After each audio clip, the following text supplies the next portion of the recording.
Hey, it's me, Vicky Marie, and I think Ninja is here. Now, I've never done this before, so today we're having a little collaboration to talk about Madeleine Soto, or in particular Jenn Soto. Have a look at some of the old audios, interviews right from the beginning. There's a new audio out which I've sent off for, but it'd be a few days before I get that. And I'm hoping that we'll be able to do this. Never done this before. Now I'm just going to play the introduction video, and hopefully that'll help Ninja get organised. Maybe she's already organised. Are you there? Yeah, I'm here. Oh, okay then. Right. Going on there, and I could see your picture was there, but I didn't know. Okay, so I'm just going to play the introduction video, and then let's chat.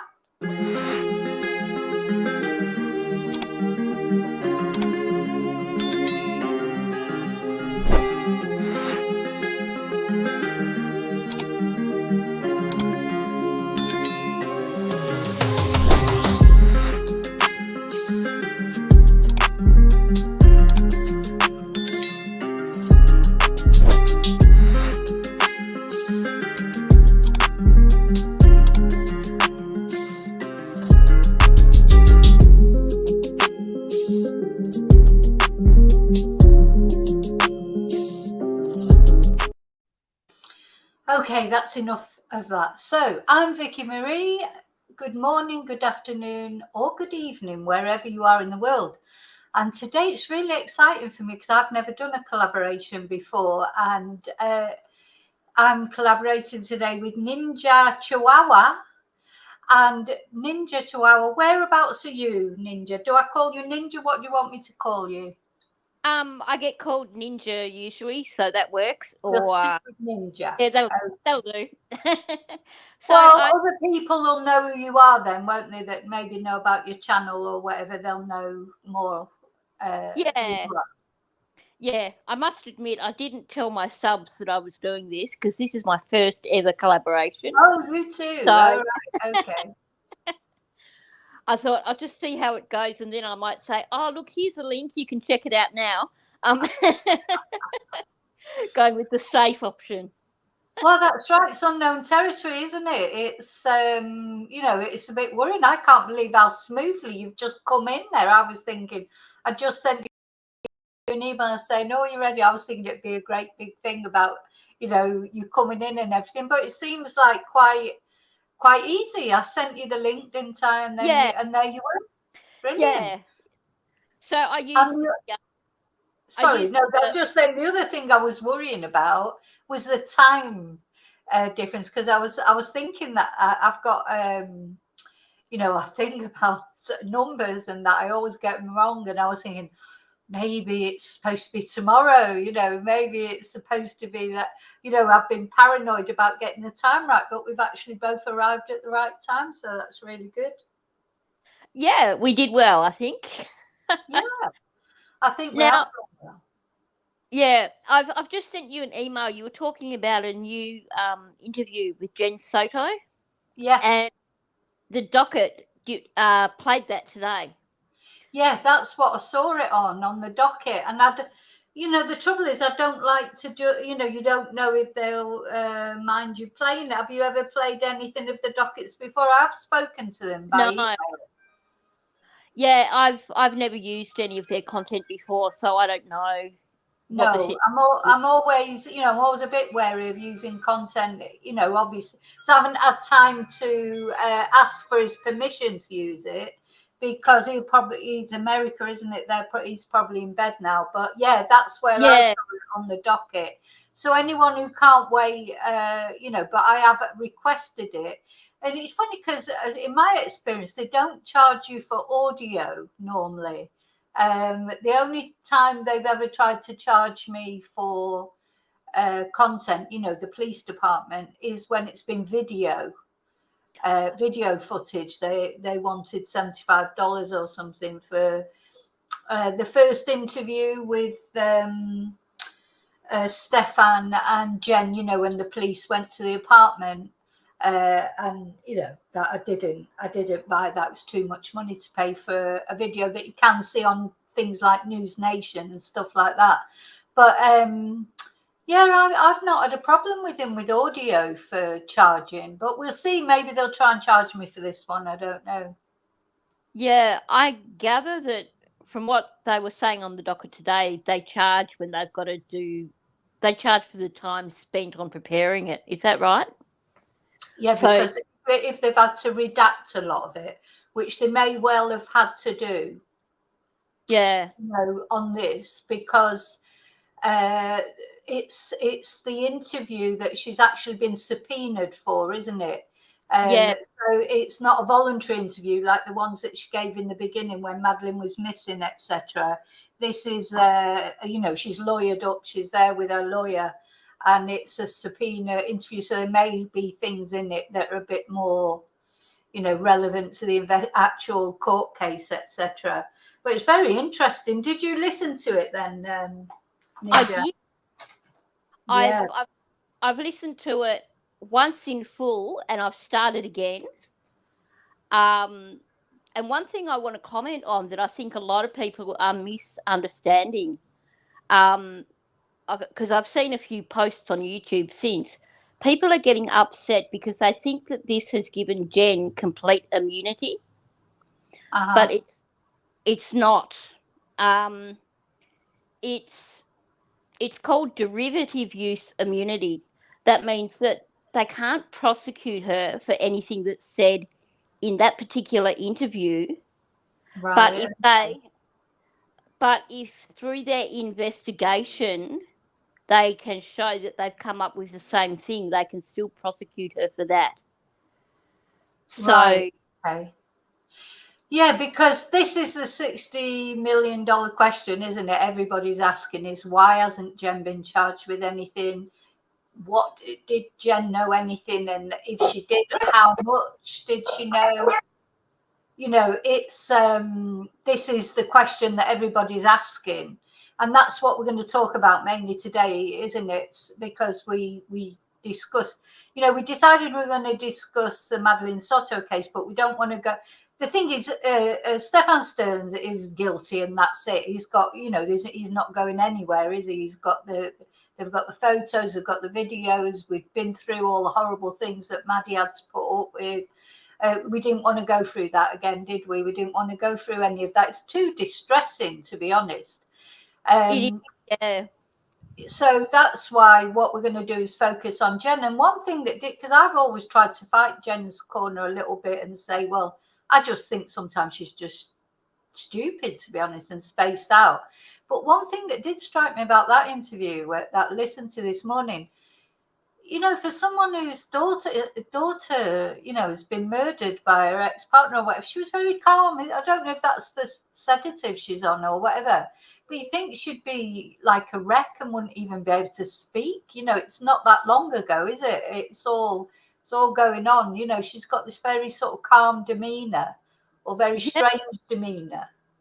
Yeah, now that was done in April, so that was such a short amount of time. Yeah. After the daughter had died. That's right. It was literally, I think it was the 18th of April, that interview. I wrote down the date. Yeah, 18th of April that interview was done. So unless she was just still in denial. But anyway, we'll talk about that. I'm just going to say hello to everybody and then we'll get into it proper. So are you okay? Is there anything you need from me, Ninja, or you're all right just to go with the flow? No, I'll just go with the flow. I will apologise. There may be moments when I have to mute my microphone. You probably already heard the dogs. Listen, so, my chatters are well used to dogs barking. It's like just part of it. It's just part of the background in my house. But yeah, okay, thank you. Yeah, I did hear the little ones having a little. So when the big dog comes down, like my two dogs, they just didn't even register them when your dogs bark. But when the big dog comes down, because they swap over probably about 12 or something. She's more reactive, let's say, especially to chihuahuas because of the chihuahua that lives up the road that's always winding her up. So she might bark. But anyway, it's just one of those things, isn't it? That's YouTube, is it? It is. Yeah. makes it more genuine. Oh, exactly. I think Okay. Oh, sorry. Sorry, I was just going to say, I think half the channels that are on YouTube have got a resident cat or resident dog by the looks of it. So, yeah, even the bigger channels. Once I've been listening to like Grey Hughes or these types of channels, that bigger channels, and there's always something they've got to do with the dog, and there's always a dog or a cat, like you say. yeah. So, yeah, rarely children, funnily enough. You don't normally get kids running in or whatever, but anyway. Yeah. Now, let me say hello to everyone. So, hi, Laurie. Hi, David. Hi, Kelly. Hi, Mia. Hi, Daniel. Now, somebody, Isabella, I don't. Are you talking to me? Give me your husband's contact details. I'm not sure what that's about. I don't have a husband. Don't have one of those. I've got 3 dogs, but no husband. Hi, Heather. Yeah, Heather's got chihuahuas. In fact, it's a real chihuahua friendly chat because David's got chihuahuas too. Oh, okay. There's a few of us here then. There's a few chihuahua lovers on here, yeah. Oh, and there's a couple of Australians as well, because I tend to try and do a live round about 11 in the morning in Spanish time, because I know that's the evening in Australia, and I have quite a lot of Australian followers. So, but you know, it's like, hasn't it gone quiet about Samantha Murphy? I mean, there's just nothing, is there? It's just total. You know, I still check every day to see if there's any news, even a new search or something, but it's gone so quiet, hasn't it? It has. I hope that's a good sign, and that there's. I mean, that tends to happen with Australian police. They'll go really, really quiet, and then all of a sudden they'll announce something. So, fingers crossed. Yeah. We can just hope. Because is it November that he's in court again, the guy? Yeah. It's a while, yeah. So apparently, because they were saying, weren't they, that they had so much information, you know, to collate, or that they had collated, and that, of course, the defence has got to go through it and blah, blah, blah. So I agree with you. I think hopefully that's a good sign because of all the evidence they've got against him. So as David said, no news is good news. So let's hope so. We can hope. Yeah. Okay. So I think what I'm going to do first of all, I'm going to just show that very first interview that Jenn made with Fox News, and that sort of weird Stefan Sturz came and sat behind her and started cracking his knuckles, and that was weird, wasn't it? Right from the beginning. It was. Yeah. So I'm going to show that, and then we'll have a chat about that. Got to find it now.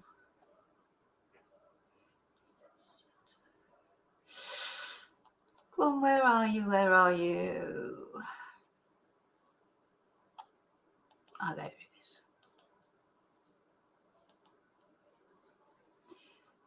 So, yeah, it was very odd because I think this was the very next day, was it? On the Monday.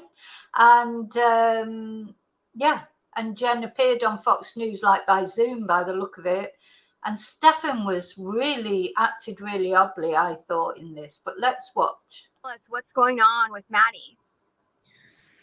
Well, Monday morning, we took her to school. We dropped her off close to school, across the street from a church, which is it's right next to the school. She crossed the street. And yeah, so there's a lot of ums, isn't there, with her? But this is what surprises me about Jenn as well. She can't remember what's happened. It was only that day or the day before. It was only, it wasn't as if it was weeks ago. And walked to school. What we thought walked to school. My boyfriend who drove her to school drove away at that point. It was seen on video footage that she hung out in the parking lot of the church for a few minutes.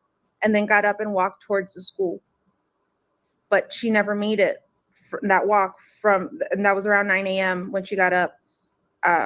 She never made it to school after that.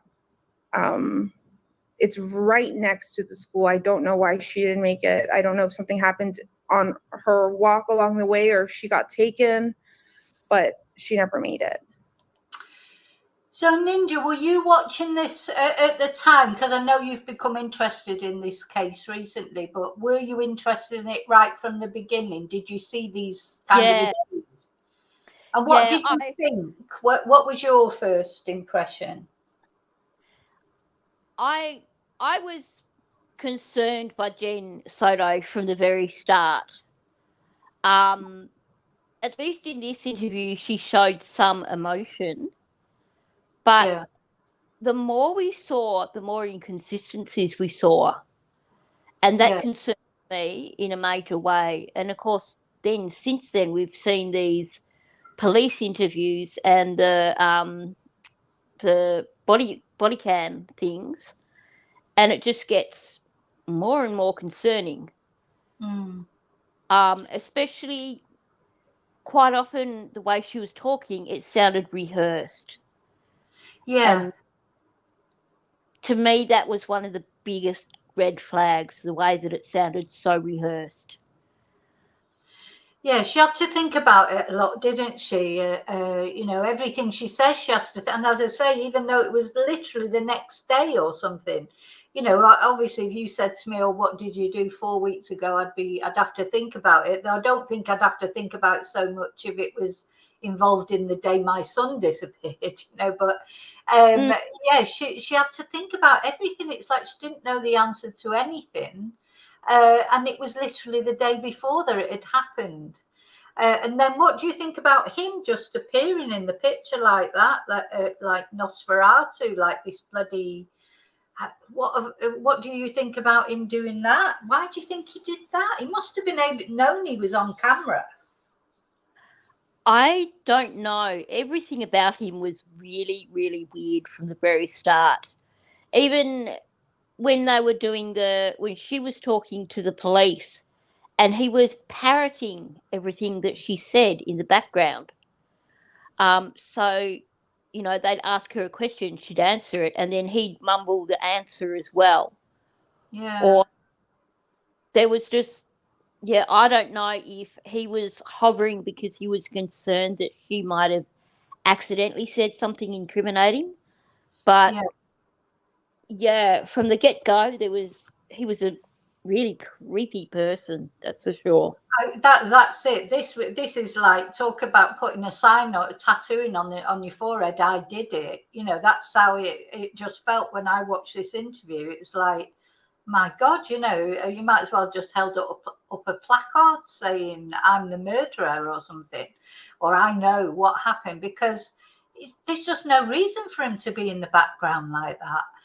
She's doing this interview with the news, and I could see that Jenn is looking to the side of the screen. She's watching him in the mirror. Then he starts in a minute, cracking his knuckles, which apparently some friend of his said is something he always does when he's tense or whatever. But it was just surreal. It's like, because knowing what he knew then, one way or the other, whether Jenn is involved or not, it will always probably be a moot point, I think, because I still don't think Jenn will ever face any charges unless the police do know something that we don't. But, he's definitely done it. No doubt about it. He's been charged for it. He's probably going to get the death penalty for it. Why appear like, make yourself so visible like that? You think he'd be hiding, really, wouldn't you? Or, just trying to keep a low profile. But he's not trying to keep a low profile. He's behind her in this video, cracking his knuckles like some psychopath. Strange, isn't it? I honestly think that he believed that he was going to get away with it. Yeah. Some of the things he did were just so dumb. Yeah. Surely he's not that stupid. It would have to be stupidity or arrogance in my opinion. I mean, even down to driving down to Southport in the middle of the night. Yeah. I mean, did you think they weren't going to figure that one out? Well, I think exactly. I think basically he seemed to, he's got this exaggerated impression of his own intelligence and his own cleverness, probably because of those parents of his that have indulged him all his life, telling him how fabulous he is, even though obviously he wasn't. Because he really did seem to think he could outsmart the police, didn't he? That with the factory reset and things on his phone. Literally thought he's cleverer than everybody else when obviously he's not. But he's got away with everything for quite a long time, hasn't he? He's in his late 30s by now. His whole life he's got away with lying, so he's used to people believing everything he says, really, isn't he? Maybe that's why. Yeah, I think so. And it sounds like when you listen to the way his dad talks about him, it sounds like, they've put up with a lot of crap from him. Yeah. Over years, and it doesn't sound like they've really come down on him over it. So, yeah, I think you're right. He's just got away with far too much and thinks that he can. Yeah, I think so. And did you hear on that new audio that they were saying that they suspected him of stealing money from the other child in the house? Was that what it was? Did you hear that bit? So some money went missing. I don't know if it was Madeleine's money or the other child that was in the house, because there was one of the other roommates had a son, didn't they? Who has a son who was coming to stay sometimes, and money went missing, and it was suspected that Stefan had taken it. That's the sort of person he is.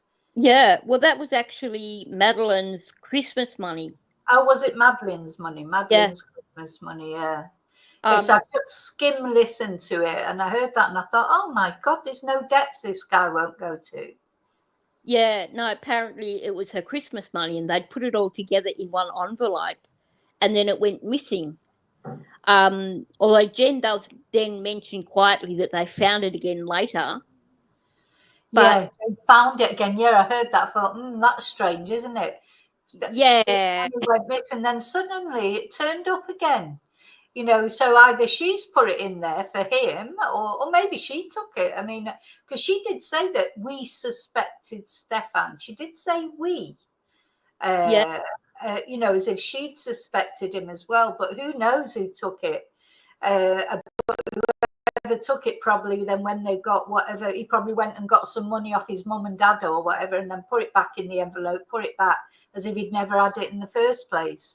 But he's got no scruples, has he? I mean, it's like, not only is abusing that poor girl, then he's stealing her money, stealing a 13-year-old's 11, 12, 13-year-old's Christmas money as well. There's nothing he's not capable of. Yeah. And like Kelly mentioned in chat, he stole his dad's watch as well. And I think that's right. Yeah, he did. Yeah.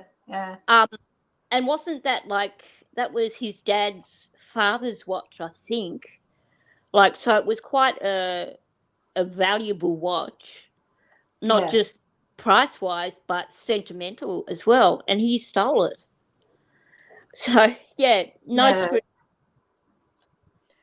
He's a total sort of sociopath, psychopath, sociopath really, because he has no remorse about, like you say, it's sentimental, but it's bad enough stealing his dad's watch, but this is a special watch, and he's got no compunction in anything. If he wants something, that's it.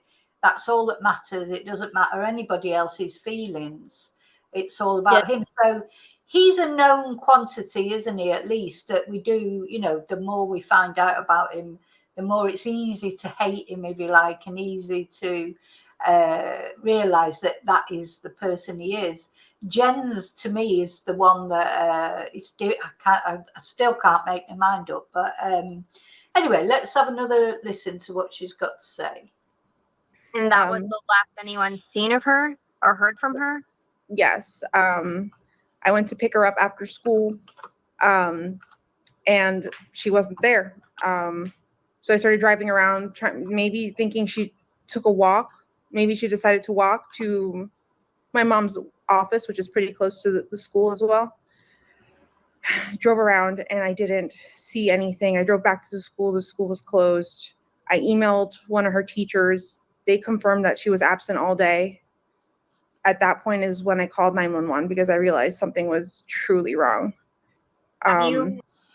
Yeah. So, the other thing that I find very confusing is who was that in the car park that the police said that because originally we must remember that in the beginning the police announced or somebody announced that there had been someone who they believed to be Madeleine in that car park in that area, and it was so for a while it was assumed that she had been dropped off, as Stefan said. Because they've never come forward and said who that was. I don't think, have they, or have they? Have the police come forward and said that they've traced that person, or do you know? As far as I know, that person was never identified. Yeah. My understanding is that in an interview with Jenn, they had made the suggestion of that person in the image, but it was too blurry to see. And I gather that she's run with it and she's talked to media about it, and also that I believe her sister spoke to media about it. And then the whole story became, oh, that must have been Maddie. So I don't know. Did it ever come directly from law enforcement saying that law enforcement believed it to be Maddie? Well, one of those interviews, one of the audio interviews that I was sent from the police department, the policeman definitely says to Jenn or Stefan, I can't remember which one it is, oh, well, we have this CCTV of Maddie in the car lot. So I do think in the beginning the police did think that was Madeleine. I think it was then when they looked at other CCTV around the area, and then they saw, him in the car with Maddie, etc., that they realised it wasn't. So I do think that did come from the police originally about that CCTV. And then, I sort of put myself in Jenn's position. I thought she would have clung on to that. I just felt that maybe Jenn knew in her heart that it was probably Stefan had done something to Madeleine, but just is refusing to believe it. So anything that, you'd be surprised at what denial people can go into. I mean, I've seen it happen with people. Just something is right in front of their face and they're just determined they're not going to believe it, no matter what, even if it was just like splattered across their face. When people are determined not to believe something of someone, it's amazing what they can just cling on to, so I thought maybe Jenn sort of might have clung on to that and thought, oh no, well, it can't be Stefan because she was seen in the car park, or maybe it's because Jenn clung to it because she's complicit. I don't know, but it's quite sort of amazing what people will cling on to even in the face of absolute proof of something. I wonder if she's still in a bit of denial. I don't know. It's not easy to accept that. But it could be that she was complicit in it. I honestly don't know. I'm always waiting to see what the police will do in the end. Will they end up charging her with something, or is she really just that, in another world that she really didn't know? But as far as I know, it did come from the police, I think, that originally.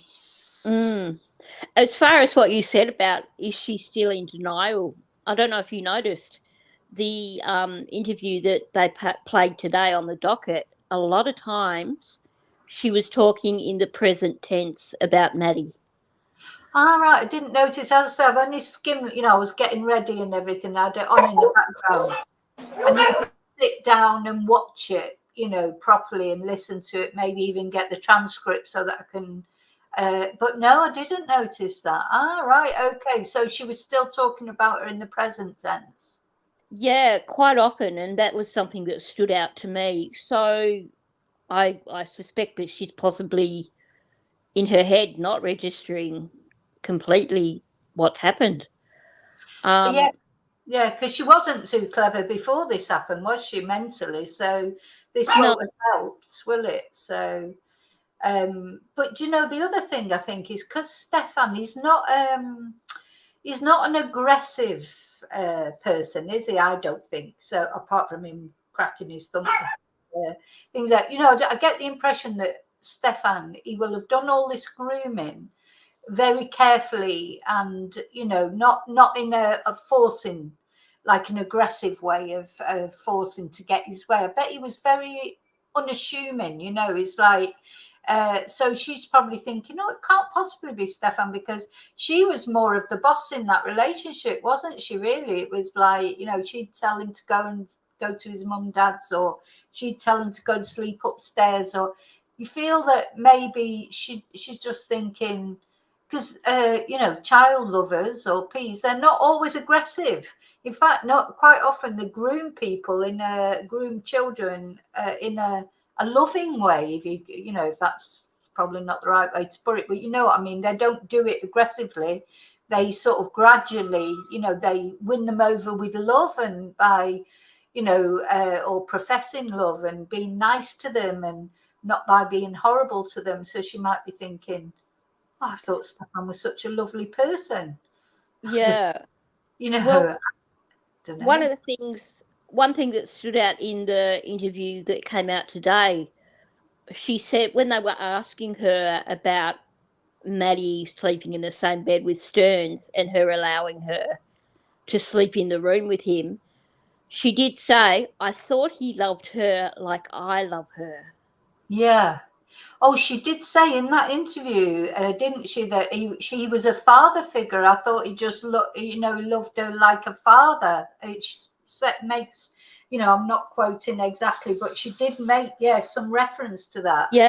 Just, you know, oh, that's right. She said he's been her father, or in her life, for half of it, over half of it. He came into her life when she was 7, and she was only 13 when she died. So the way she said it, wasn't it? It's like he's been like her father figure for over half her life. And I just thought he was a father figure. I honestly do think that Jenny's just a bit thick like that, because I think, even maybe I've got a bad mind, I don't know, but even if, you know, my partner was the loveliest person in the world, I'd still have that one bit of thing, oh, well, just in case, probably better that it doesn't go off and sleep with my 13-year-old daughter. You know, even if you thought, you know, that really you didn't believe that they would do anything like that, but just in case, you know, everybody, you know, you don't. And I thought, God, am I cynical or something? But I do think Jenny's just like a bit thick. Honestly, I do. She doesn't seem to realise, or she's either a little bit, you know, dense, or she's really clever and she's just pretending to be dense, you know, and that's her way of getting out of everything. Yeah. I keep changing my mind about Jen. Yeah, me too. But one thing that was a red flag to me in that interview today was when they asked her about when Maddie went to visit her biological father, and Jen had said something about, I hope she doesn't get filmed under the door or something. Like, sounded a lot like the same sort of thing as Stearns recording her flatmate under the bathroom door. Right, okay. And she also said something along the lines of, I hope nobody, basically talking about the kind of things that Stern does or was doing to Maddie, and saying, I hope that nobody does something like that while she's staying with her father. I can't remember that offhand, but that was a red flag for me. Her making comments. She was aware of the possibility that it might happen, you know, with somebody. Why was she not aware that it might happen with Stefan? Yeah. Yeah. Did you notice as well? Now, any of the others of you that are listening, if you haven't listened to this audio yet, I am trying to get hold of it. But if you can't wait till then, it's on the Docket YouTube channel. And it's a new audio that's been released of Jenn speaking, and she's actually subpoenaed for this audio. You know, it's not a voluntary interview. It was, you know, she had to take a lawyer along in that. And another thing, did you notice, Ninja, that the police seem to concentrate on a lot was about had Maddie missed a period at the beginning of February? They talked about that a lot, the police. They did. Didn't they? And it made me wonder, was Madeleine pregnant? Because why are they so focused on that? You know, they asked several times, did you notice if she had a period at the beginning of February? Did you discuss with Stefan if she was late on her periods? Blah, de, blah, de, blah. You know, they mentioned it a lot, didn't they? And she had a period tracker. Jenn had a period tracker for her where she would track, you know, when she was due on and if she came on, etc. That was a bit strange. I thought, I don't know, but yeah, I agree, because they made quite a thing of that, and made a big thing of it. And they even said to her, look, you know, it should have occurred early February. She would have been at the point where she would have been due for another period. So they were really, really pushing that one, and that I did get quite concerned hearing them talk about that. Yeah. Well, I'm glad you noticed, because I noticed, I thought, why are the police making a big thing of this? And, you know, I mean, Madeleine was only 13. I'm thinking about when I was 13. I'm trying to think I do remember, like, sometimes my mum would ask, and it was so icky, you know, my mum would say, oh, have you had your period yet? Yeah. Like, oh, shut up. You know, you would hate to talk about those things with your mum. It was just like, well, that's how I felt anyway. It was just like, don't talk about it. But of course, you know, I think my mum was worried because she was pregnant when she got married, and both her other daughters were pregnant when they got married. So she was probably terrified I was going to end up the same. But, you know, looking back now, I can see why she might have thought that. But I remember at the time just thinking, oh, for God's sake, don't talk to me about these things. You know, it's like, so it's funny that Jenn was obsessed enough about Madeleine's cycle that she actually had a period tracker for her. You know, did she was up to something, or did she think something was going on? It's quite odd, really. Yeah, unless it's something to do with, like, you know, sometimes you go through hell when you have your period, and so maybe it was just about being prepared for.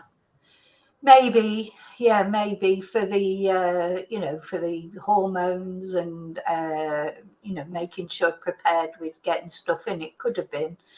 And I suppose, really, if there was another thing, then I thought, well, if Jenn knew that Madeleine was doing stuff, you know, with Stefan, she would get her on the pill, surely, because there are ways, as far as I know, you know, young people. Well, here in Spain, anyway, I don't know what it's like in America. I don't think you can go as a 13-year-old and get yourself on the pill. Your parents would have to go with you. But you can get the pill, especially if it can be shown that they're affecting your mental health or something like that, you know, to try and control your cycle better. You know, it can be done. So I'm sure maybe she, you know, if she was complicit and if things were going on, would she not have got her on some birth control to make sure, you know, nothing happened? But thing is, we can't see inside their life and what was really going on, can we? No, and I actually think Jenn would be the sort of person that would be in denial. I think if she was aware of stuff going on, I think that she was probably in denial over it and trying to ignore that it was happening, because she seems to be just off on her own planet. Yeah, I don't know. So, and another thing, just so I'm glad you watched that, listened to that thing this morning as well. Another thing that struck me as she was talking, there was a text that the policeman pointed out to her where he said that you sent this text to Stefan that you could not have Madeleine in your bed because you couldn't risk it. Do you remember that? I do remember that. I'd forgotten that until you mentioned it. That's a strange thing to say, isn't it? I can't have her in my bed because I can't risk it. And the policeman said to her, what did you mean by that? You can't risk it. And she didn't answer, did she? I think a lawyer must have stepped in and that was a no comment or no answer one. There was a few times when she started to say something that sounded like she was just about to give something away, and then she kind of backed off. Yeah. Or when she was asked a question and she suddenly got really careful about how she was answering it. Yeah. So that must have been because it's only an audio, it's not a visual, so we can't see. You know, if she's looking at the lawyer and the lawyer's shaking his head and saying, no, don't say anything, or stopping her with a gesture, or so we can't see the full story, we can only hear. But yeah, you're right. There's a few times that they asked her a question and she just didn't answer it, or she hesitated in answering it. You know, there'd be a pause before she answered it. And that was one of them. In fact, I don't think she answered that at all. And that was a strange text to send. I can't have her in my bed because I can't risk it. Now, what did that was mean? disturbing. Yeah. Now, the other one, did you catch where they spoke about, I think they said it was 12 months before, and it was something in a text message where she had found Maddie unresponsive. Oh, no, I didn't hear that. I must have been doing something there. And because she when they asked her about it, she said she knew nothing about it, and they said, oh well, it was probably a year ago, so that's probably why you've forgotten. But it was something about Maddie was sort of not waking up of a morning, and she was so concerned that she contacted like the toxicology hotline or whatever, Right. and that Maddie was being unresponsive, and that after that Maddie had told Jenn that apparently Stearns had given Maddie her bedtime tablet the night before, and Maddie had told Jenn that it seemed like a bigger tablet than her usual tablet. Oh, I 100%. I believe that he has drugged her. Probably drugged Jenn as well. I do believe that because I know in a lot of the horrible pictures that were downloaded off his phone, she was unconscious or asleep. Well, you know, when somebody's assaulting you in the way that he was assaulting you, you don't sleep through that.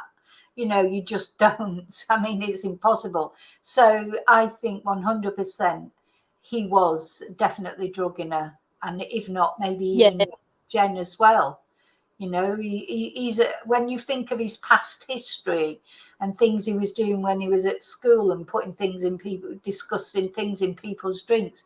He had a history of that. He's probably done that all his life, and he loved medications, didn't he? He knew a lot about tranquilizers and pills. He was taking them himself. He was Googling that anesthetic for children. You know, he was so yeah.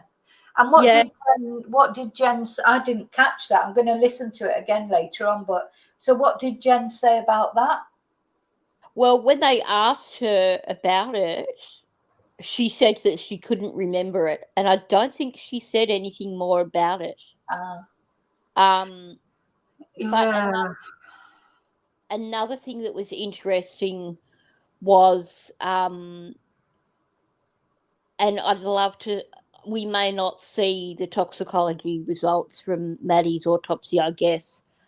But they were asking her a really odd question about, apparently she takes marijuana tablets. Oh, right. Okay. They were asking her if she knew or if she thought that Stearns had been giving them to Maddie. Ah, right. Okay. So maybe she had that in her bloodstream then. Yeah, so I'm wondering if there was THC came up in her bloodstream, or some Gosh. form of I mean, I reckon he was probably giving her everything. I mean, that household sort of revolved around tablets, didn't it? It was like medication for everything. They were all on not about, and they were bringing Madeleine up the same way. At 13, she was on loads of different medications. Just, sometimes I think people over medicate, don't they? I'm the opposite. I under medicate. I don't take tablets that I'm supposed to take. But, we're all different, I suppose. But yeah, Stefan, he had a lot of time on his hands as well, didn't he, Ninja? So he had all the time in the world to, plan these things, think about them, research them, etc. And one of the pictures that I was sent, the drawings that I was sent from Madeleine, this is what I don't. The police department's really strange because you send off for things, and I end up getting things that I didn't ask for, that I wasn't expecting, and I still haven't got the photos of the actual house, of the different rooms, which I've been trying to get for ages. And you just never know what you're going to be sent. But one of the drawings that Madeleine had made, she was saying it was a summer sadness. It was like a little drawing of summer and summer sadness written at the side of it. And I thought, I bet she was dreaded the summer when she was off school and he was looking after her. Because if Jenn, I know Jenn only worked a few days a week, but she'd be out and about doing stuff, going to lunch with her friends. They asked her about that, didn't she? She'd always ask Stefan to babysit when she went out or whatever. And summertime would have been those 6 weeks or whatever of summer holidays would have stretched out like an eternity for Madeleine, because it'd be like every day she's, at least when she's at school, it limits the time that he can do things to her. But when she's not off school, it's like, he's got all the opportunity in the world, and Jenn's just out and about doing her own thing. Jenn was totally, I do think Jenn, if nothing else, she's just totally oblivious to anything but her own life and what's going on. She wouldn't, how did she not notice, that something strange? But anyway, right. Sorry. Have you got something more to say there? Oh, I did, and I've forgotten. Sorry. Oh, that's all right. Well, shall I play this? Carry on play this, and you might remember it then when. Yeah. Play a bit more of this. So we got totally sidetracked there. So he's gone off. So Stefan's just appeared like the bloody ghost of Christmas past behind Jenn, and she's still talking to this reporter. Heard from any of her friends? Has she been active on any social media?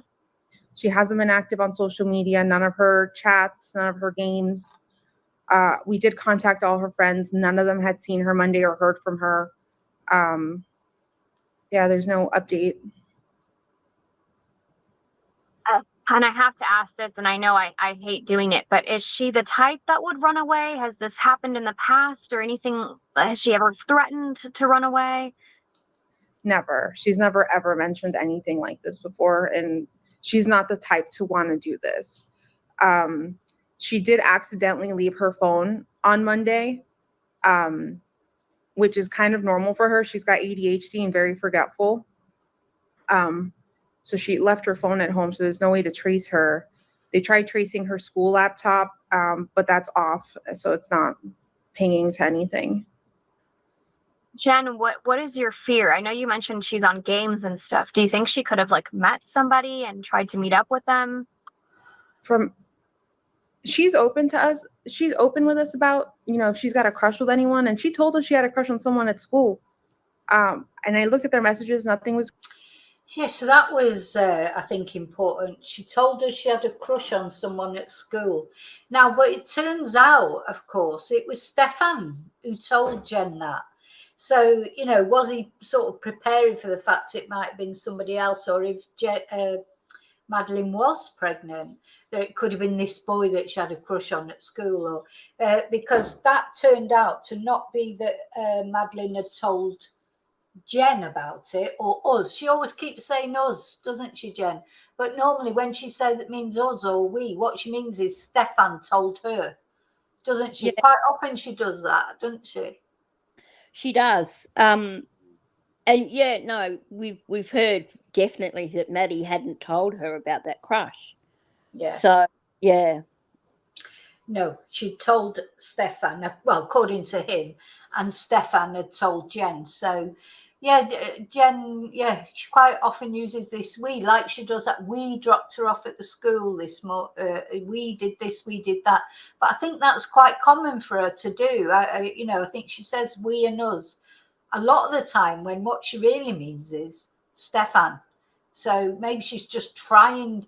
I think that Jenn just wanted to be in a couple. Some women do. Honest to God, what I've seen some of my friends over the years, what the lengths that they go to just to be in a couple, are just, to me, it's alien, because I'd rather be on my own forever than be with someone like him or somebody. And I'm not talking about their partners did things like he did, but being already married maybe to somebody else, that has happened, and somebody just not believing it until it was literally they were told by many people that this person was already married, and they just weren't having it. It was just some bitter ex-girlfriend. It must be they're just being bitter and blah blah blah blah. But of course they weren't. The guy was already married to somebody else. So, but people, when they want to be in a relationship, when they're in love, when it suits them, when it suits their life, for this life to be like that, it's amazing how blinkered they can be to the reality of what they're living with. It's quite interesting, actually, the psychology of it, really. It is. I wonder too, with the way she talks about we, in terms of, we knew this about Maddie or whatever, is because we know that there was a really strained relationship between her and Maddie. So perhaps Maddie barely told her anything ever.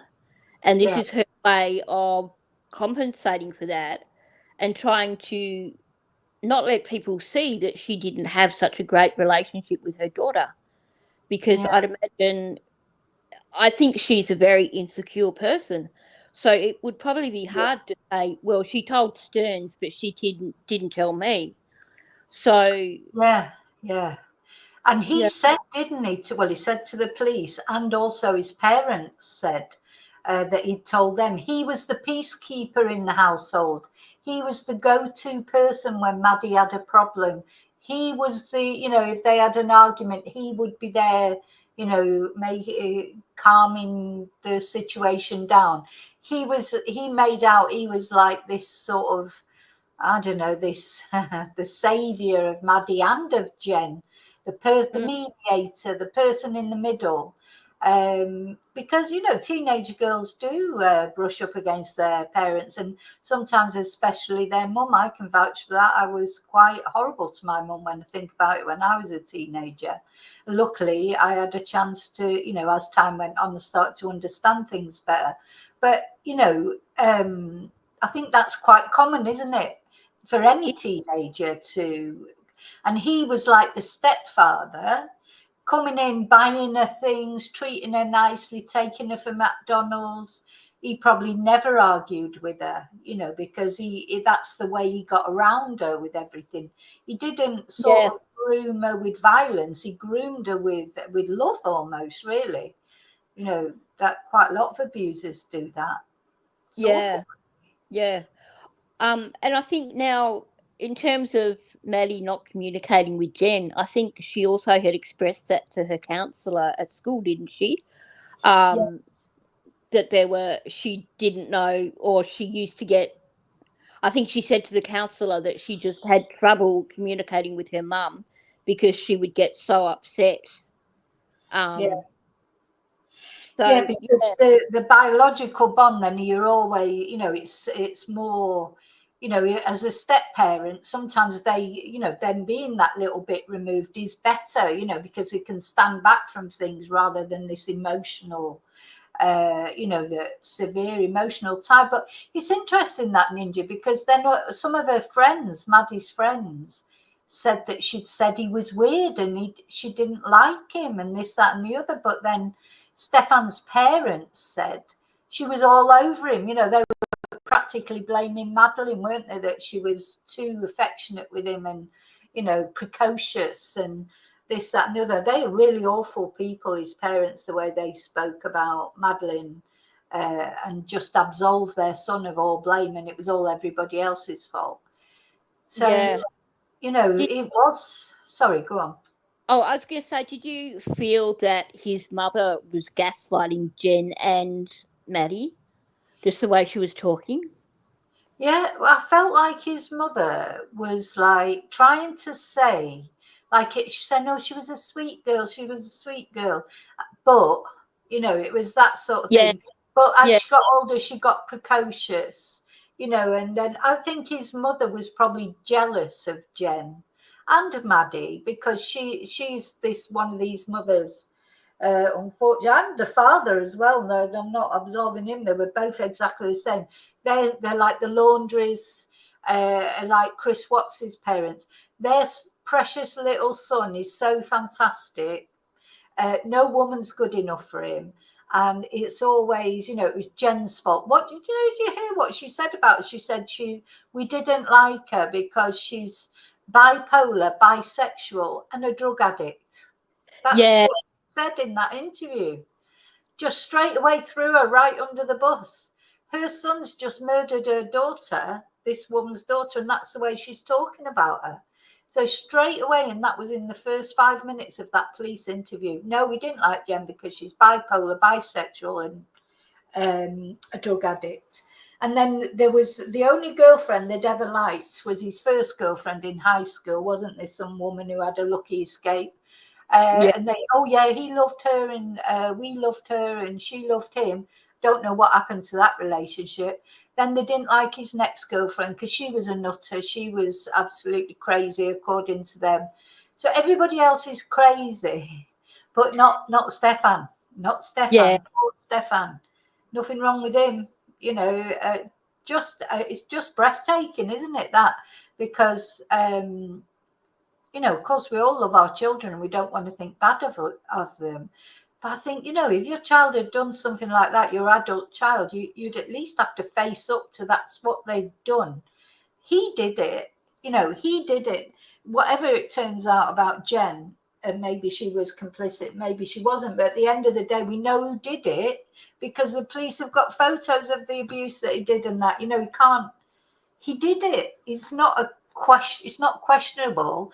So is she going to turn around next that it was like somebody, you know, putting a false freckle on their what's it, or, you know, pretending they were Stefan that did this abuse? You know, what's she going to say next? How could she absolve him in that? She tried to say that Jenn was a bad influence on him. Yes, exactly. Look, I mean, they were a bad influence on each other, you know. But I do think that people like Stefan, they see people like Jenn coming a mile off. You know, he met Jenn. Oh, she's got a little girl. She's, you know, on another planet most of the time. You know, I think he will have carefully selected Jenn, to be honest. And Jenn, of course, and he was right. You know, Jenn just went along with everything. You know, he's probably been through a lot of other women that didn't fall for his shit and everything, and they, you know, those relationships probably didn't last very long. But unfortunately, with Jenn, it was like he just saw someone, you know, the prime person really, and there was poor little Maddie in the middle of it. Unfortunately. I feel that with Jenn, that she's the sort of person that needs outside validation. So I think Jones gave her that, so she was happy to let him have his way, let him just do what he liked, because it gave her validation. And so she was either ignoring what he did or was oblivious to what he did because she needed that validation. She needed to have that person in her life. That's right. So as I say, some people just like to be in a couple. It's not, it's about nothing else but just being in a couple, going to events together, having a companion, having just to say they've got a couple. And it's, I don't know, that they're in a couple, and maybe Jen's a bit like that, but that's Stefan Stearns. Gosh, I mean, there's more to come out. There's definitely more to come out. I feel like we're getting sort of this information coming out virtually every day now, aren't they? And it will be sort of leading up to the trial. And maybe in the end, Jen will get charged. But I just don't think there's anything they can charge her with. I don't think they've got proof of anything that she did that, apart from, being stupid or do it. She'd done the wrong thing, but did she do anything illegal? They've got to have something to charge her with. But it may change. It may change. Right, let me just play this again. It's weird. I looked at all of her messages, all of her deleted messages. Nothing seemed weird. It didn't seem like she was talking to anyone. So I don't feel like that's the case. I feel like she may have been taken, because this is not like her at all, to just disappear and not tell us, not let us know where she's going or who she's with. Yeah. What are you getting from law enforcement? Are they actively searching for her? I mean, what happens now? I mean, especially that she doesn't have her phone with her. So as far as I know, they're conducting a search around the school. Behind the school, there's a Shingle Creek. There's a wooded path area that you could walk. It's a hiking path. They are going back there with their canine dogs. They've taken a piece of her clothing to see if they can trace her scent. They're also taking their own vehicles. I'm not sure what type of vehicles, but they're going into the woods to search for her. But I don't feel like that's going to find anything right now. We've had people all day on that trail sending us photos to see if anything there looks familiar and like her personal belongings, and nothing is hers. So I'm not sure where to go from here. I'm just contacting the news to get the word out, to get some help, because I'm desperate. I'm a wreck right now. So it sounds like it was her who contacted the news then to set up this interview. Now, while she was talking, then he sat in the back. You think, God, I wonder what was going through his head there, because he knew exactly where Madeleine was, of course. And you can see it in his face. He's deep in thought.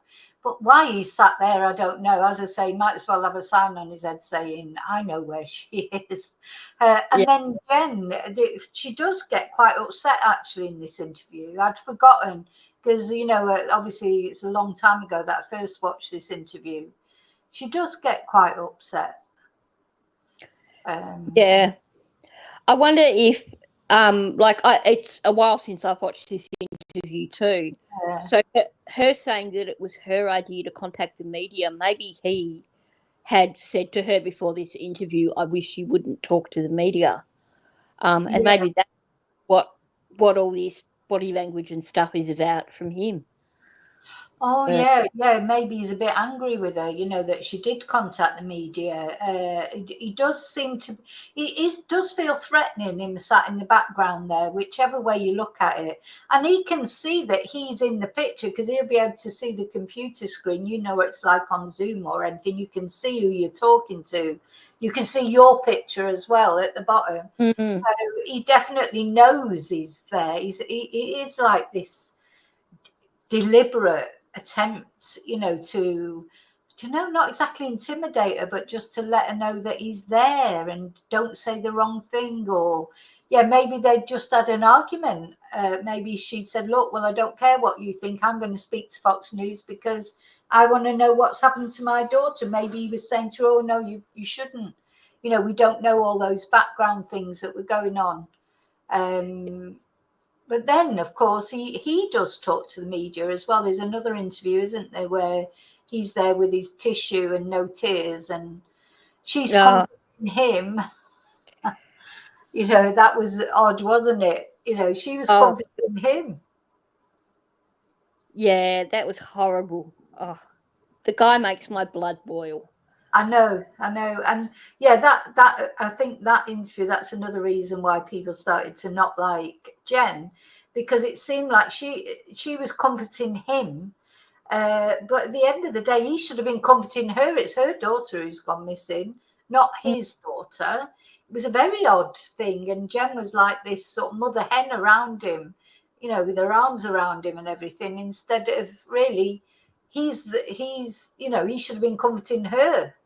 But it's a very odd, the whole family dynamic, the whole relationship dynamic is not normal, is it? So, you know. No, not. No, let's just play it again. You think that she's been taken against her will? I do think so, yes. As a mom, you know, what's your mother's intuition telling you right now? I'm trying to hope for the best, but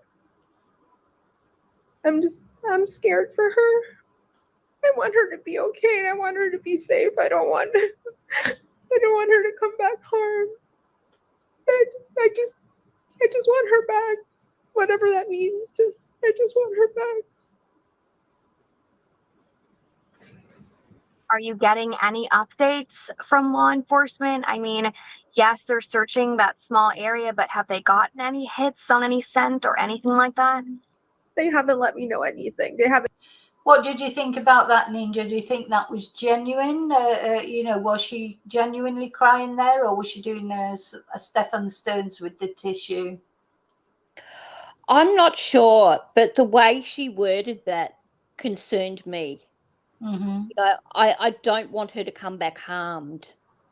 Yeah, That's a really odd thing for a parent to say. Yeah, because really you wouldn't care if she came back harmed. You just want her to come back, you know, and then you'd sort out, you wouldn't want her to be harmed, obviously, but your main priority is just, I just want her to come back and we'll sort out whatever's happened and we'll deal with it, you know. But yeah, I don't want her to come back harmed. Yeah. And we'll play that again, actually, because what she actually moves even further into the camera then, when she says that, he responds to whatever that means. I just want her back. Let me just go back again. You know, what's your mother's intuition telling you right now? I'm trying to hope for the best, but I'm scared for her. I want her to be okay, and I want her to be safe. I don't want her to come back harmed. I just want her back, whatever that means. I just want her back. Are you getting any updates from law enforcement? I mean, yes, they're searching that small area, but have they gotten any hits on any scent or anything like that? They haven't let me know anything. They haven't updated me since I spoke to them this morning. I've contacted them to get some information or to give them some leads, but I've heard nothing back. And Jenn, there's no way that she, just being, you know, a teenager, was like, maybe had a fight with you or an argument with you and was like, you know what, I'm going to go hang out at so-and-so's house and teach her a lesson. You know, could that be a scenario? I don't believe so. We actually haven't gotten into a fight in like a few weeks, or arguments or anything like that. If anything, on Sunday, she celebrated her 13th birthday with my entire family, and she had the best day. She was so happy. She showed us all her gifts. She's just a happy girl, and she showed it on Sunday night when she went to bed. She was so happy. So, you know, she had the best day. I just, you know, there was no moment in that evening from when she got home from the party that she had her phone or had the laptop. She went straight to getting ready and went to bed. So I know she didn't have any conversations with anyone. She didn't make plans with anyone. I didn't see any of that. So she's spent the whole Sunday celebrating her. So yeah, what did you think about there? She does come over as quite genuine to me a lot of the time. But then again, here she is saying that, you know, she got herself straight ready for bed straight away and headed Yeah. straight to bed. But Maddie got home at 8:30 or thereabouts. Jenn didn't get home till 10:30.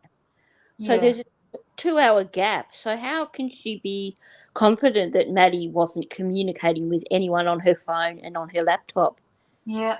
And in the interview that came out today, Jenn mentions that they were sitting there together for half an hour talking before she sent Maddie and Stearns off to bed. Yeah. So yeah. yeah, It's hard, isn't it, to, because there's she didn't get back till 10:30. But again, when she was saying, oh, she showed us all her presents and she was so happy, is that what she actually saw? Or is it what she normally does? It's saying what Stefan said. Oh, she was so happy, showed me all the presents and she did this and she did that. Because as you say, Jenn got back so much later, and then within, not long after when she got back, they were sent off to bed. So she probably didn't really get a chance to spend much time with Madeleine. But is she just going on what Stefan told her, and then she whatever Stefan tells her, she puts into we this, but really, is it what Stefan said rather than what she actually experienced? Yeah, although in that new interview, she did say that in that half hour that Maddie had showed her presents. Ah, right, okay. And that they counted her birthday money or something like that. Oh my God, Stefan probably had that. God. I missed that bit. And how much did they have? Did she say how much birthday money she had? No, she didn't say.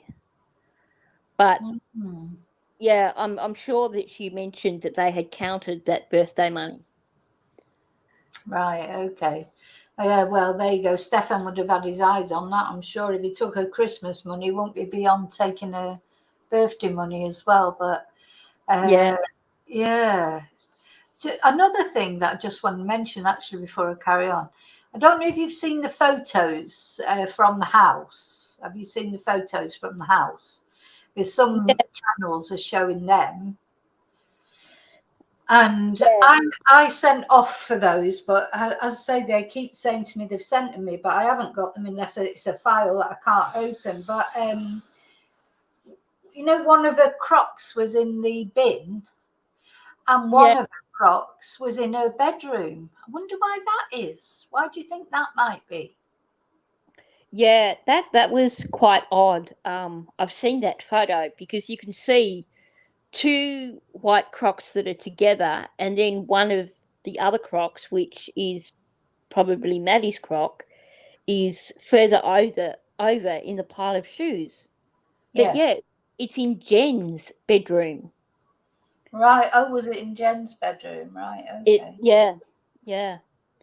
And why, and why one in the bin? One was discarded, wasn't it, in the rubbish bin? So do you think I wondered if because my main thing is at the moment, how did he get Maddie in the car without anybody seeing him? When did he take her out into the car? Because, to get her into the front seat sat up like that, which supposedly he had her. When did he do that, and how did he do that? Or did he put her in the boot and then later put her in the front seat and then put her back in the boot? He had, and then maybe one of the Crocs fell off. Maybe he dressed her, put the both the Crocs on her. Maybe one fell off. But it just seems funny that he's put one in the bin and one's still in the room. Why did he not get rid of the other one as well? Yeah. And how did he get her in the car? What's your thoughts on that? How do you think he might have got her into the car without anyone seeing? Because there's a lot of people around in that house. Yeah. Now, there was a sliding door, which I believe was in the living area. So I suspect that he's taken her through that sliding door and that his car was right there where the sliding door was. Yeah. So it was like a sliding glass door. But what time do you think he would have done that? Because I don't know what time it gets light there. But he'd have to be so careful, wouldn't he? Because Yeah. Do you think when he came in to get the dog's lead or whatever that he'd already done that, put Maddie in the car, or do you think he did that after? Because he'd have to get her out the house as quickly as possible in one way, but then to leave her sitting in the car, that would be a nightmare if one of the other tenants just happened to look out the window or get up early and decide to go for a bit of fresh air or whatever. It's quite I'd like to know how you did that. Yeah. Now I think from listening to the new interview, I think the bit about him getting the dog and putting the dog on the lead is quite telling, because they asked Jenn if that's something that he would normally do, and she essentially said he's never done that before. So I'm wondering if he had to tie the dog up so he could take Maddie out of the house. Yeah, because the dog would be, the dog would be sniffing for Maddie, wouldn't it? Surely, because Maddie would take one of those neighbours that was on the audio.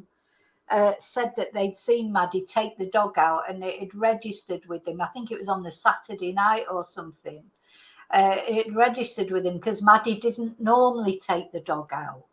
And they'd noticed sometime just before the birthday party, a couple of days before or whatever, maybe the Saturday night, they'd seen Maddie take the dog out. So surely that dog, if Stefan's trying to get the dog out, get Madeleine's body out, he doesn't want the dog hanging around his feet and, trying to see what's wrong with Maddie or trying to get out the door or whatever. So he's coming to get the lead, and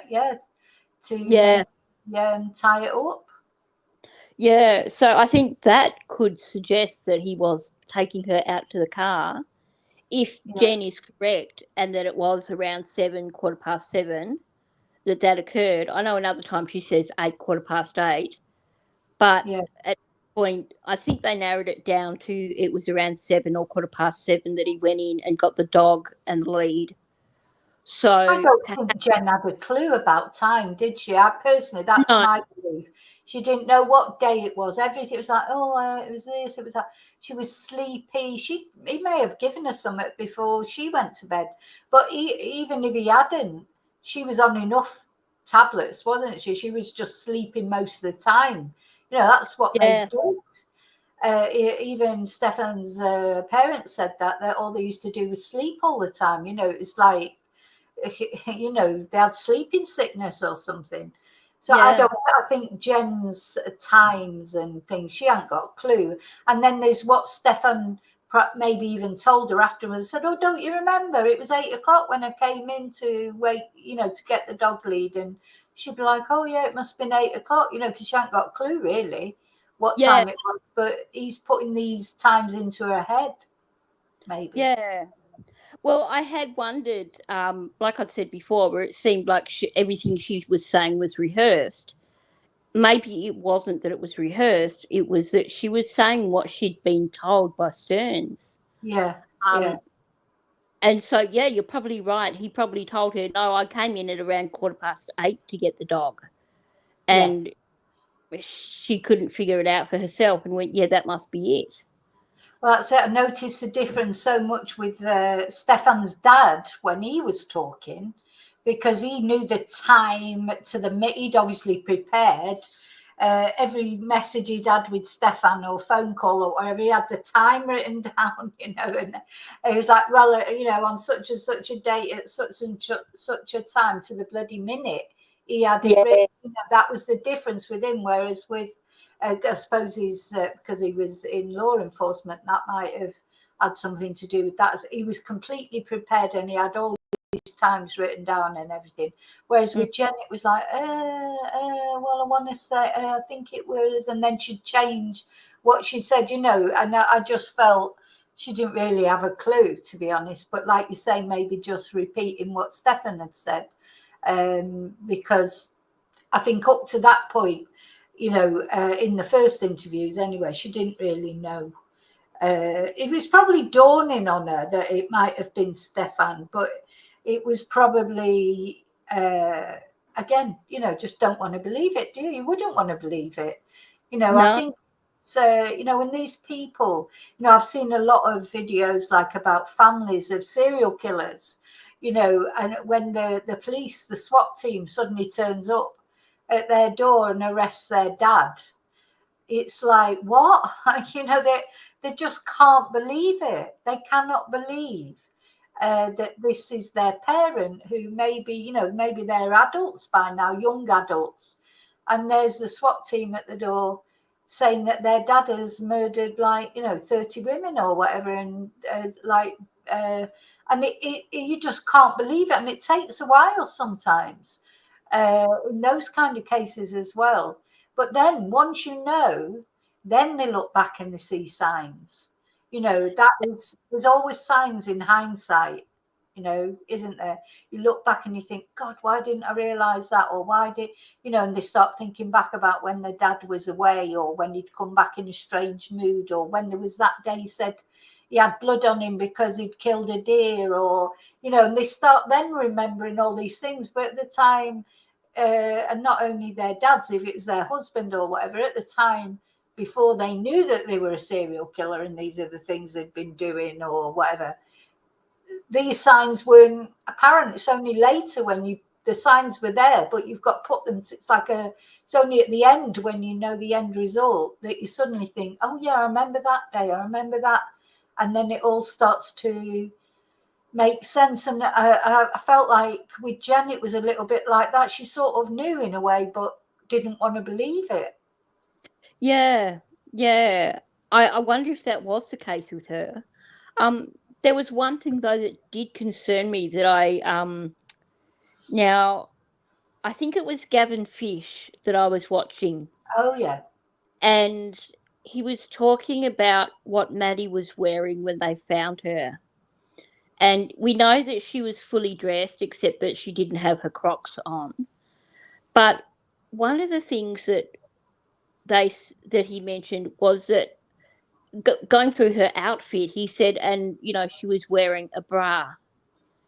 Oh. Now, Jenn said in her interview that by the time she got home, Maddie had showered and got ready for bed. Yeah. So, and this is who said she was wearing a bra? Stefan Stearns or Gavin Fish said that? Gavin Fish said that it was in one of the documents that he's got. He was going through the clothes.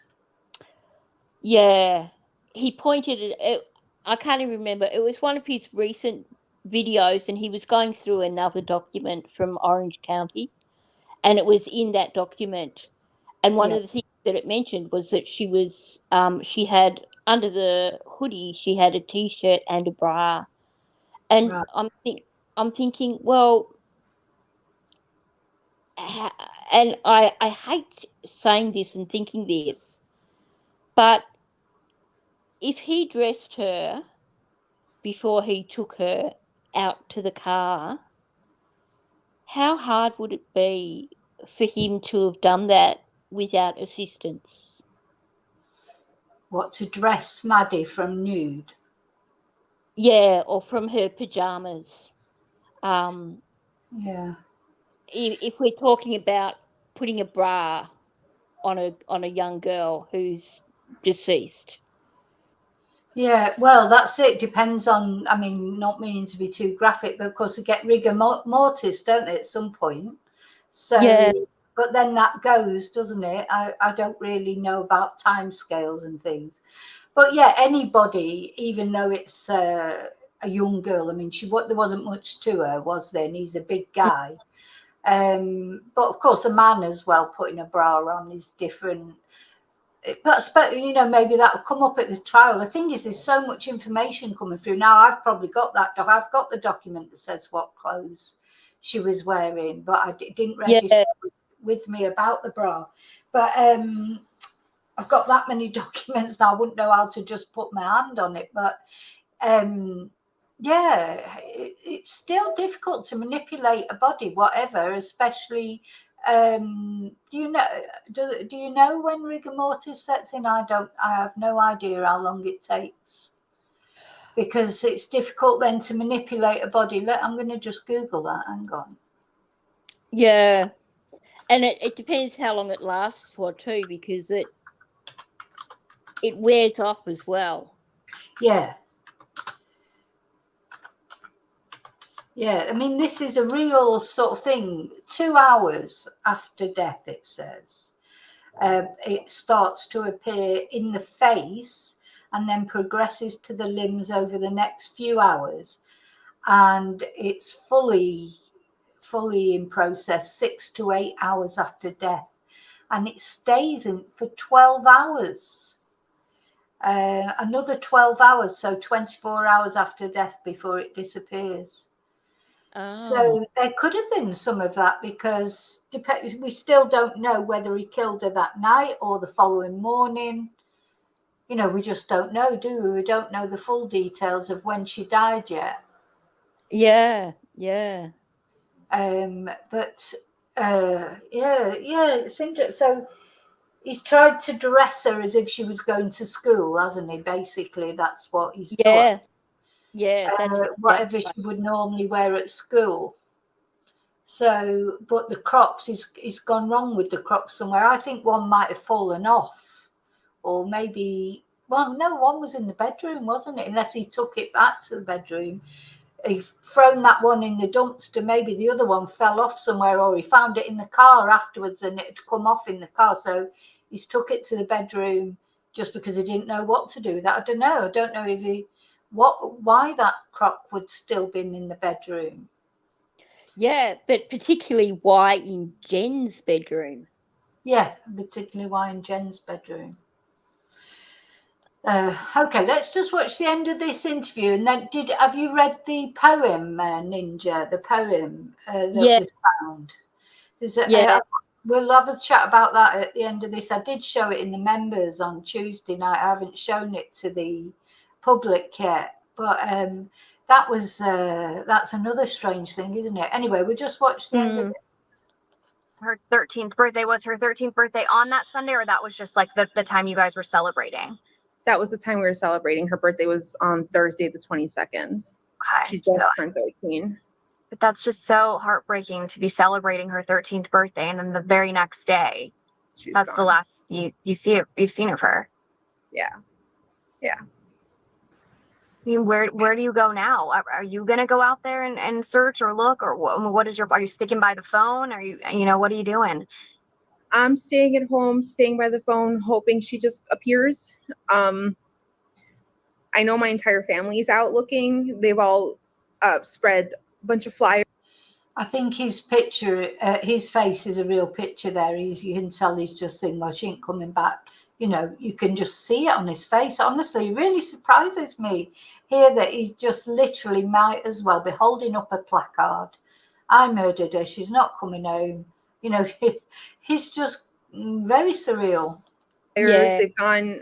I've had people contact me that they've gone to the international airport to spread flyers, to Amtrak, to Greyhound, just any way that if someone's taken her and they're trying to take her, just to show her face, just to make sure, she's not being taken against her will.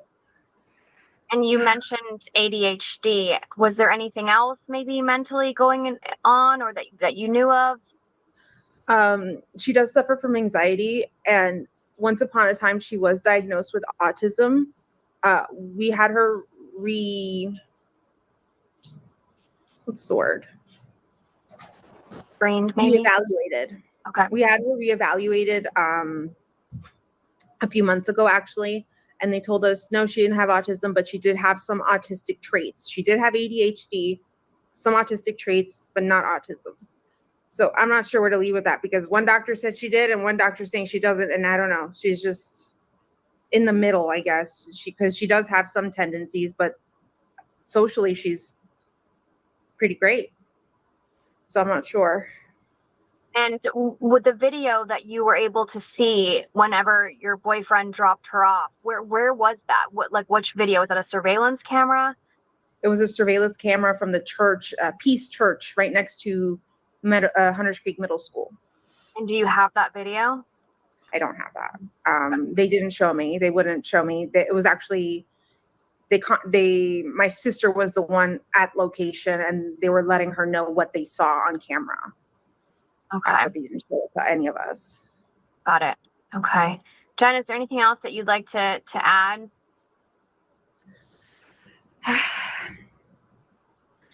Please, please, please, if you have any information, contact me, contact law enforcement. Any information helps. Maddie, if you see this, please come home. Please be safe. I love you very much. If you have my Maddie, please just let her come home. We just want her home. So she did appeal into the camera, that's for sure. And, you know, she did sort of make an appeal to Maddie as well directly. But, you know, lots of people, when people go missing, they make these appeals and it turns out they're lying. But what did you think about that appeal then, Ninja? It was very lacking in emotion. Yeah. You know, you're pleading. You're supposed to be pleading for your daughter, and there was no emotion there whatsoever. That is a concern. Yeah. Yeah. I don't know. No, I know. Well, that's it. We don't know because I've watched a program on, you know, these crocodile tears, these people with crocodile tears. And that was showing like some people that didn't appear to be concerned. You know, everyone's got a different way of expressing grief or expressing anxiety, etc. And sometimes we think because someone's not acting like we would think, like I would have been a blubbering wreck, I wouldn't have even been able to speak properly. You know, and sometimes on this program, these psychologists, like they were saying, you know, sometimes it's because people don't act as they would act that people think they're lying, and they're not always lying. It's just that they're reacting in a different way. But of course, the trouble with like body language and things like that, again, you never know until the end result. You know, you can look back, you know, like say Jen was charged tomorrow with something, and then we could look back over all the videos and say, oh yeah, you know, look, that she's definitely lying there, or but in the moment when it's happening, you don't really see those signs. You can often only see them in hindsight, can you? Yeah. And look, you know, it's quite possible with Jen, you look at the amount of drugs that she was on, it's quite possible that she just has not fully processed the situation. Yeah. And that it's still just this crazy fuzzy haze for her, and that she's not capable of emotions because she's not really present. Yeah, I think that's a definite possibility with Jen, because you know, it's hard to imagine somebody who's just living on, for someone like me who never takes anything like that. I know loads of people who do take sleeping tablets or take, you know, general, and I'm not, you know, saying it's wrong, everybody each to their own, but it's hard to imagine, you know, I'd rather have a drink. So if I want to sort of if I want to get to sleep, or if I want to, I don't know, forget about everything for a while, I'll probably rather have, you know, a glass of wine or something. But everyone's different. Some people don't like alcohol, so they'll take a sleeping tablet or whatever. I think it's hard to imagine. We've all got our crutches that we lean on, and it's hard to imagine, isn't it? If that's not the way you are, it's hard to imagine somebody else and the reasons and why they do what they do. You know, everybody has something that helps them relax, and you know, we all have our different things. But I do think that's possible with Jen. I think she may be just so out of it, because she was out of it before this all happened. You know, so imagine how much worse she'll be now. You know, really. Yeah. Even just in coping with normal life when she didn't really have any pressures. She was only working 3 days a week. She's got what a lot of people would look at and think, well, what were her pressures? She was on a lot of meds. Now, after all this and everything that's happened, she must be under a psychologist. She must be being looked after by doctors and things because, she need it. She'll need it, whatever, Yeah. her daughter is dead after all. And I think it's that's why I do feel a bit reticent sometimes to be too hard on Jen, because at the end of the day, she's lost her daughter. Her daughter's never coming back, and every day she's going to remember that. And surely she's going to feel guilty about it. She sent her off to bed with a murderer. Surely she's going to feel bad about that. Well, yeah.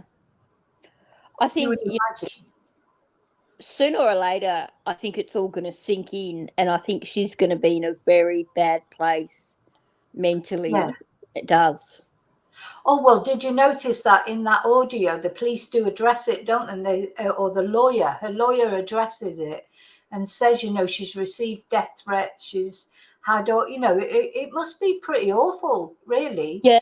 Especially if she is innocent, except innocent of being stupid, but not only your daughter's dead, your partner has murdered her. You find out she's been being abused actually for years. And now people are sending you death threats and threatening you with this, that, and the other. How can she cope with that? I don't, I'd just lock myself in a room and I'd never go out. Difficult. Anyway, I'm going to just have a look at this. Is that love letter? Now, as I say, I went through this with the members. I think it was Tuesday, members. So this is this poem that they've found and they've released. Always, your hair was like honey, with eyes stormy blue, gone far too soon, I will always miss you. Your smile was a treasure, your laughter filled the room. This world is not the same, I will always miss you. I loved you so much, I would have died for you. With no end to my tears, I will always miss you. As I held you in my arms, my heart died with you. Rest in peace, sweetheart. And then the last line's missing. But this is a poem that's been released as part of, I wasn't expecting to get this poem. It just came, as I say, when they send you things from the different police departments. You just never know what you're going to get. You don't get what you're expecting to get, and you get something you're not expecting to get. And then someone on Reddit has put it next to Stephen Stearns's statement that he hand wrote, to compare the handwriting. So this was we don't know whether, unless any of the other YouTubers know, but as far as I know, we don't know where the poem was found. And on the back of the poem, it was written for Maddie or something with a heart. So it's definitely for Madeleine, this poem. And of course, the key thing is at the bottom where he says, I think it was Stefan who wrote it, but we don't know. As I held you in my arms, my heart died with you. I mean, that's very significant, isn't it? What did you think about this poem, Ninja, when you saw it? I thought it was very telling. And I had wondered if it definitely had to have been Stearns. I know the handwriting definitely didn't match with Jen's handwriting, but I hadn't. Right. I haven't seen Jen's handwriting, so that's interesting that you tell me that. So thanks for that. So this Reddit user had picked out this statement of that Stefan had made, and there's definite similarities, isn't there? Yeah. I'm thinking that it probably is written by him. Yeah. In which case, I think the prosecution would have a field day with that. Yeah. And how? But just show. Let's suppose it is him. And, you know, it looks very childlike, the writing, but he is childlike, isn't he? He is childlike. Yeah. And that writing that's been written out to me, looking at that poem. I don't think that's the first time it was written. You know, it's been written. God knows what happened to the original. You know, he's probably written the poem. You know, you write a poem and you write maybe a few different versions, and then it's been written out neatly after, hasn't it? Because there's no mistakes. Yeah. There's no mistakes whatsoever. So to me, it looks like it's been written out in neat. And so whereas if you look at his statement, that's quite scruffy, isn't it? It's like that's probably how he normally writes, you know, when you write in quick.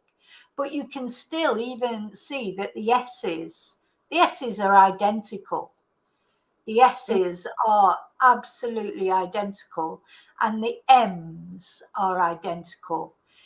And then some of it is difficult to say because, of course, that is sort of scruffy writing and that is neat writing.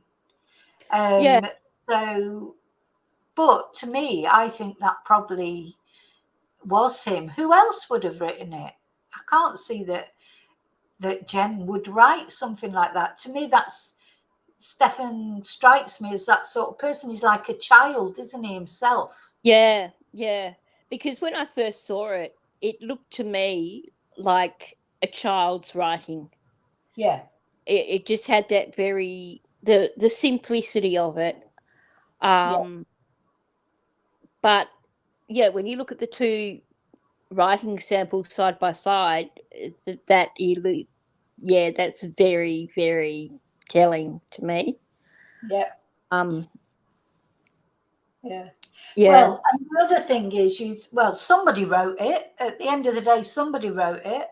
And, you know, it's obviously about Madeleine. You know, your hair was like honey with eyes stormy blue. You know, we know it's about Maddie because whoever had written it had written on the other side for Maddie with a heart. So who else would write it? You know, it's like, you know, even I can't imagine some 13-year-old boy writing that. It's like, you know, either it's Stefan or it's more of what a woman or a girl would write. But then you think, why did he write it? Was he that complacent that he really thought? I just have visions of him, you know, that night when the police said, oh, by the way, you can't go back into the house. You know, you've got to go and stay in a hotel. And they had to go off and stay in a hotel. And his dad came over. They all went off to stay in a hotel, him, Jenn and his dad. I bet his heart was sinking because was he so stupid that he didn't realize they were going to go in and search the house from top to bottom? Had he left that in the house, or was that in the bin? You know, when they searched the bin and got all the stuff out of the bin. But it doesn't look like it's been screwed up, does it? No, it doesn't, does it? You know, if he'd screwed it up, I mean, if he'd screwed it up and it would be all creased. So it makes me think, did he just have it somewhere on his person? You know, is he really that stupid?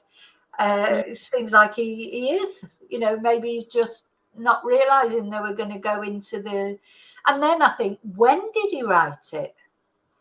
When did he write that poem? Did he write it that night, the next morning, the following night when they were in the hotel, or then the next day? Because that was odd to me, listening to his dad's interview, when his dad said that him and Jenn went off for lunch, but they couldn't wake Stefan up. And they went off and left Stefan at the hotel. And I wondered, was Stefan really asleep? Or was he just pretending to be asleep? So they would go off and have lunch and he had some time to himself. Because he didn't really have much time to himself after Madeleine went missing. He was with Jenn most of the time. I know Jen's on a different planet most of the time, but yeah, you think, when did he write it? Where did they find it? of course, this will come up at trial, I suppose. Yeah. But it's very intriguing because, like you say, the prosecution will be having a field day with its practical confession. Really, to prove that Stefan wrote that, as I held you in my arms, my heart died with you. It's just, it's like, might as well, again, tattoo on your forehead, I killed Madeleine. So very strange. He says, well, trouble is sometimes you're trying to make sense of people that you can't make sense of. It's like trying to make sense of what Stefan Stearns did. Maybe it's good that you can't make sense of it. Because if you could make sense of it, you'd probably be a bit weird like him, so. But I found this particular thing like a real sort of God, and I was surprised that they released it. But of course, they have to release all the evidence, don't they? It's quite interesting what they do in America, when it comes to this discovery stage, and they have to release everything, And I think Florida, especially, they've got that sunshine law, right. Which I think means that it's even easier to get all these things because it's Florida.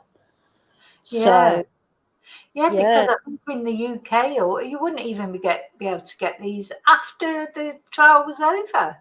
Things do come out in the trial, but it's very difficult to get freedom of information in the UK. They've got the freedom of information thing, but everything I've ever written off for, they've always got a reason why they won't give it you. Yeah. So, whereas here, some of the things I've received, Ninja, that I didn't ask for because I didn't even know they were there to be asked for. Well, this was one of them. And then what was the other? These drawings that Madeleine had done. I mean, one was so graphic.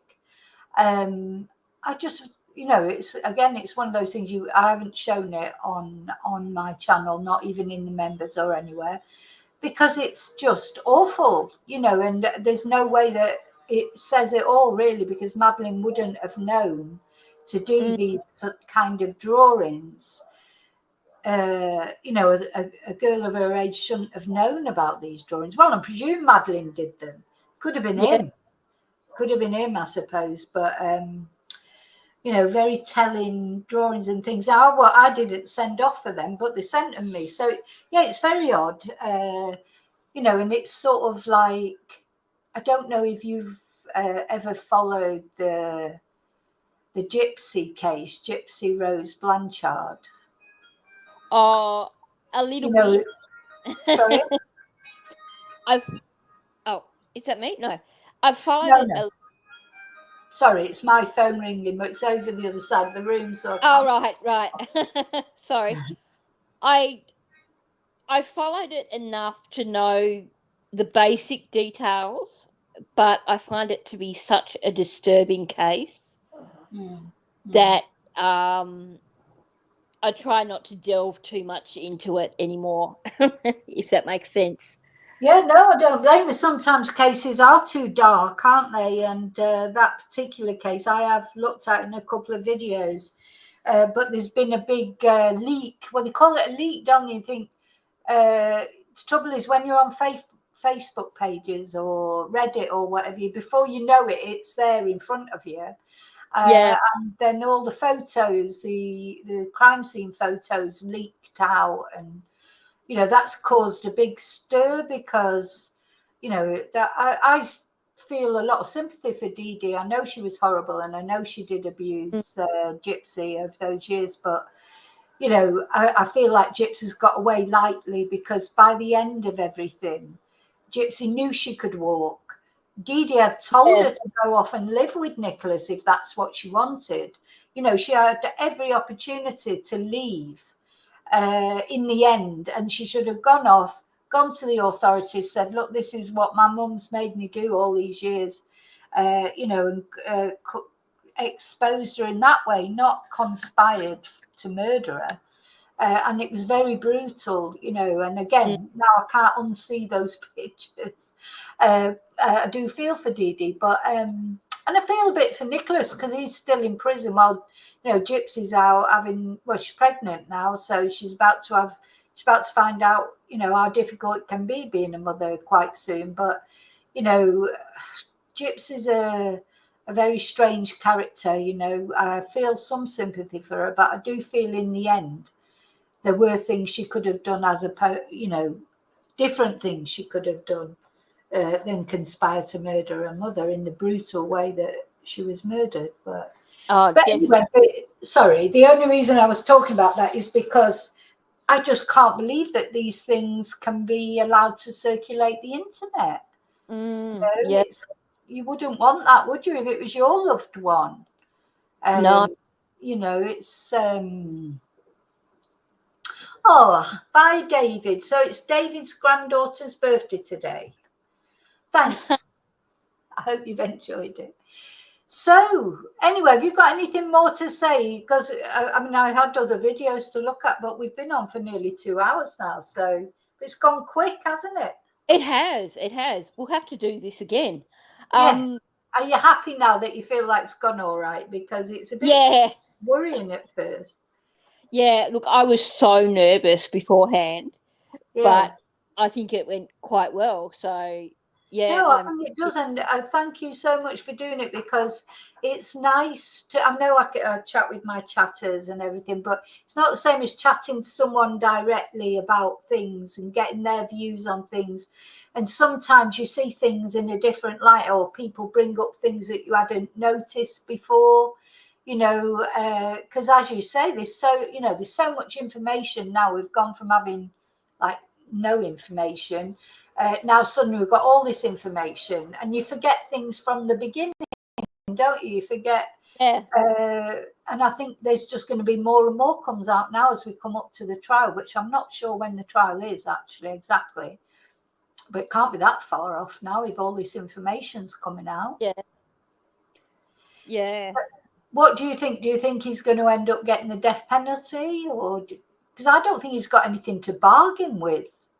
Yeah, I don't think he's got anything to bargain with, and I think that they are really going to push and really going to try and make sure that he does get the death penalty. Yeah. Sorry, go on. Yeah, I was going to just say, you know, for me as an Australian, I don't know how I feel about that. Yeah. Because we don't have the death penalty in Australia. No, we don't have it in the UK now. I did do a little, one of my members' lives about that's always an interesting debate, isn't it? You know, he's probably one person where I would say, okay, in this instance, I can probably get behind the death penalty. Yeah.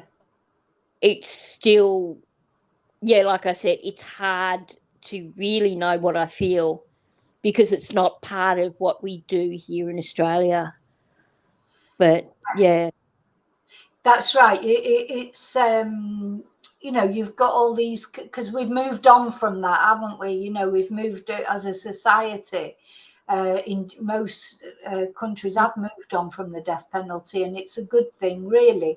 But there are sometimes, like you say, cases like this when it's just so heinous what he's done, and over such a long period of time, and the evidence is there's no doubt. And this is what I think about Stefan is he's got. Normally, people get out of the death penalty if they've got something to bargain with, you know, to say where the body is, or to say what. That's the only thing he's got, really, is to completely come clean, say exactly what happened, you know, and that's the only thing he's got to bargain, because all the other stuff, the abuse and everything, they've got, you know, ironclad evidence. There's no doubt about any of it. So, you know, I don't know what his lawyer will be advising him, but really, if he wants to avoid the death penalty, and he may want the death penalty. I don't think he will, because he's a coward. He won't want the death penalty. He'll be quite comfy in prison, because as long as he's got his bloody PlayStation and this, that, and the other, you know, he'd rather live out his natural life in prison. I don't think he'd want the death penalty. You know, but so the only thing really he's got to bargain with is by coming clean about everything, isn't it? You know, Yeah. what happened, saving the expense of a trial, pleading guilty. That's the only thing he's got to bargain with. So I don't know. I wonder what he's thinking. Of course, even if he gets a death penalty, it could take 20 odd years before it ever actually happens. But that's another thing I don't really understand, because sometimes it seems to happen quite quick. You know, maybe it's when people don't appeal, or you know, sometimes people seem to be on death row for 30 years, and then other times it seems to happen just a few years later. So it's quite mystical, isn't it, how it all works? It is. There's a lot about the American legal system that I can't quite get my head around. Yeah.